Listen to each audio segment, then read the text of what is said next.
نحمده ونصلي على رسوله الكريم اما بعد فاعوذ بالله من الشيطان الرجيم بسم الله الرحمن الرحيم قل ان كنتم تحبون الله فاتبعوني يحببكم الله ويغفر لكم ذنوبكم والله غفور رحيم.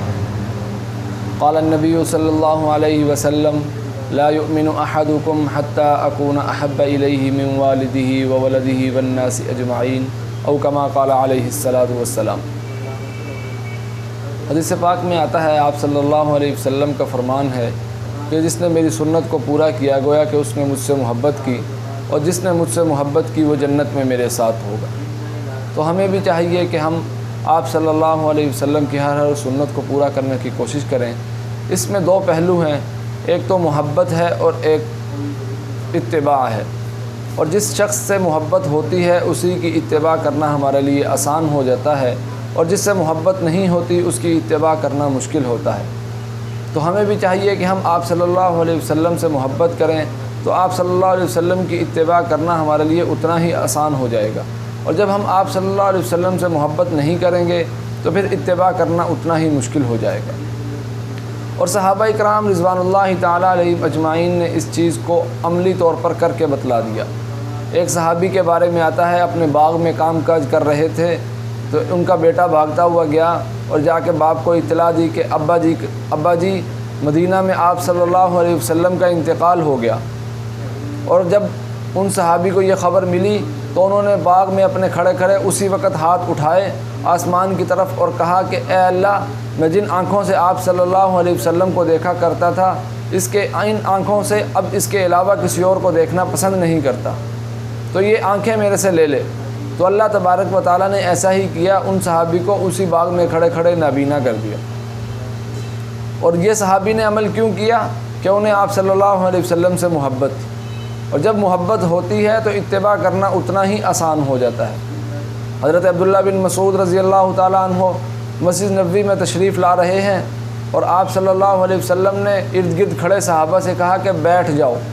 حضرت عبداللہ بن مسعود رضی اللہ تعالیٰ عنہ کا ایک قدم مسجد کے اندر تھا، ایک قدم باہر، اور وہیں بیٹھ گئے. آپ صلی اللہ علیہ وسلم نے کہا کہ اے عبداللہ بن مسعود تو راستے میں بیٹھ گیا. کہا کہ آپ صلی اللہ علیہ وسلم جب میرے کان میں آواز پڑی کہ بیٹھ جاؤ تو میرے دل نے گوارا نہیں کیا کہ میں ایک قدم بھی آگے چلوں. جب محبت ہوتی ہے تو اتباع کرنا آسان ہو جاتا ہے، اور جب محبت نہیں ہوتی تو اتباع کرنا مشکل ہو جاتا ہے. ایک بچہ اپنے باپ سے کہتا رہے ابا جی مجھے آپ سے بہت محبت ہے، بہت محبت ہے، بہت محبت ہے. ابا کہے بیٹا ایک گلاس پانی کا تو پلا دے. کہے ابا جی یہ کام میں نہیں کر سکتا، محبت ہے یہ کام میں نہیں کر سکتا.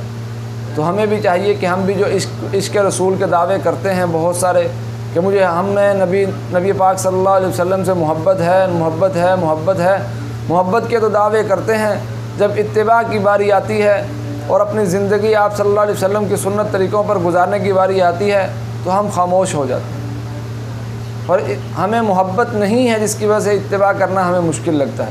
تو ہمیں بھی چاہیے کہ ہم اپنی زندگی کو، اٹھنے بیٹھنے کو، کھانے پینے کو، گھر کی زندگی کو، معاملات کو، جیسی زندگی جیسا کام بھی ہو، ہم اس میں آپ صلی اللہ علیہ وسلم کا سنت طریقہ تلاش کریں کہ اس میں آپ صلی اللہ علیہ وسلم نے کس طرح عمل کر کے بتلایا، اور صحابہ اکرام رضوان اللہ تعالیٰ علیہم اجمعین نے کیسے عمل کیا اس پر. تو ہمیں بھی چاہیے کہ ہم اپنی زندگی کو، پوری کی پوری زندگی کو آپ صلی اللہ علیہ وسلم کے بتلائے ہوئے طریقوں کے مطابق گزاریں. اس میں اللہ تبارک و تعالیٰ ہماری دنیا کی ساری خیریں بھی ہمارے مقدر میں لکھ دیں گے، اور آخرت میں بھی اللہ تبارک و تعالیٰ ہمیں سرخرو فرما دیں گے. تو ہمیں اس چیز پر بھی توجہ کی ضرورت ہے کہ ہم اپنی زندگی کو آپ صلی اللہ علیہ وسلم کی سنتوں کے مطابق گزاریں. اللہ تبارک و تعالیٰ جو کچھ کہا گیا اس پر عمل کرنے کی توفیق عطا فرمائے. وآخر دعوانا ان الحمد للہ رب العالمین.